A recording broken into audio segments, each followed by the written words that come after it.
sitting here in the Namib Desert on one of the most incredible dunes in the world. The one just behind us is called Big Daddy, and one side is a thing called the Dead Flay. But when you look at all the sand, it's just unbelievable. In fact, these dunes constantly are moving with the sand.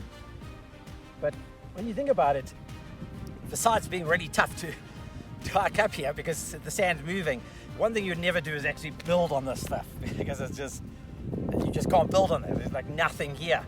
And isn't that exactly what Jesus said?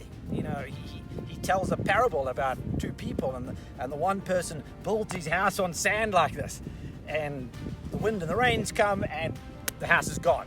And the other person builds his house on rock, on a solid foundation, and when the wind and the rains come, his house stays. And you can fully understand it, because if you build on this, you're going to go nowhere.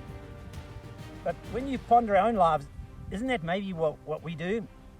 I mean, after all, what are we? This is what we are. We are made of dust, and we return to dust at the end of the day. We are just sand. And how many of us build our lives on humans and what humans promise and what humans say and human intellect? And at the end of the day, all of us are just like sand, fleeting, going nowhere. And so to have this as our foundation is certainly going to let us down. But Jesus, in an encounter with Peter, says, "Who do men say that I am?" And Peter says, "Thou art the Christ, the Son of the living God." And then he says to Peter, "Your name is Peter. And upon this rock," not Peter, upon what Peter has just said, "I will build my church." And that is the foundation. We must be built not on sand, but on the rock of Jesus, because that abides forever.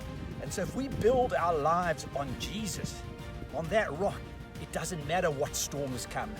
We will stand firm. We will be strong. And so if there's one lesson we're going to learn from these great dunes, as beautiful as they are, they're not something we want to build our lives on. Let's build our lives on Jesus.